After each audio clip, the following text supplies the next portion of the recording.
Well, Donald Trump did get some good news on the legal front. The Manhattan District Attorney's Office has agreed to postpone his sentencing in the hush money case until after his second term in the White House. His lawyers have filed a motion to dismiss the case. Now it's raising questions about the other legal cases against him right now. Constitutional law expert Robert McWhirter is joining us now to talk about that. Thanks so much for being here. First of all, what are the chances, you think, on former President Trump spending any time in prison for any of his cases? Oh, depends on when. If Donald Trump lives long enough after this term, I think there's a chance that he could spend some time in prison. Cases could be resurrected. I think there's a slim chance that he could actually get some time now.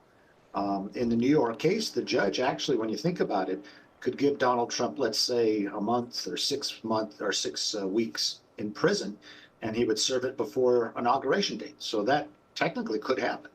It technically could happen, but this is really unprecedented, right? No president-elect has ever faced sentencing while approaching office, as you're talking about. Can the judge impose restrictions just before or during Trump's presidency?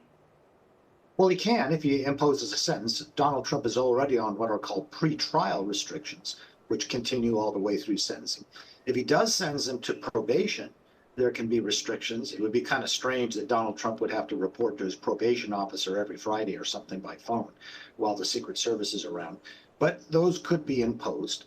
You know, I kind of get tired. We've been talking every time we mention Donald Trump to say it's unprecedented because it sounds almost like a cliche, but this really is unprecedented.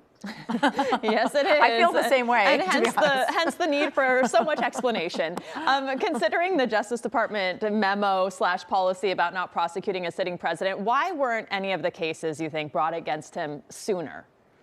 Well, I think there's two reasons. One is the federal cases. Jack Smith, I think, is a careful, thoughtful lawyer, and he wanted to really get everything in line. The other reason is Donald Trump's lawyers at every single juncture played for time.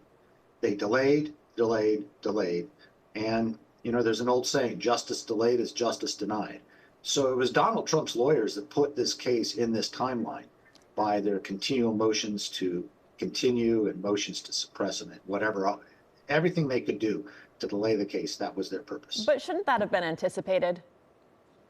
Sure, but once you file a case, I would have liked to have seen Jack Smith file this, you know, a year and a half earlier. That did not happen. And once that happens, there's timelines, and criminal defendants have rights to bring up issues, file their motions. And that maybe should have been baked in. But again, I think Jack Smith wanted to prepare a good case rather than a fast case. So for people trying to keep everything straight, the Jack Smith case, federal case, I also want to talk about the 2020 election interference case that's against him in Georgia, right? Because this is still one that could come into play. Are we just going to see a 4-year pause in this case, or what do you think happens here? Well, we might, but remember, the United States Supreme Court, way back in the Clinton times, in the Paula Jones case, says that a sitting president can be sued civilly. So by implication, a sitting president could be charged with a state crime.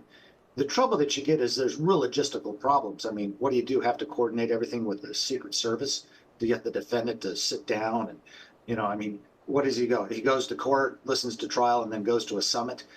It gets to be a logistical problem. So what will probably happen there is the same thing. There'll be, the case will be delayed. It'll be suspended until after the presidency, and then Donald Trump after his presidency. Or, by the way, if Donald Trump gets impeached and this time gets convicted in the Senate and removed from office, all these cases can come up then. Good point. Robert, thank you so much for being with us. We appreciate it.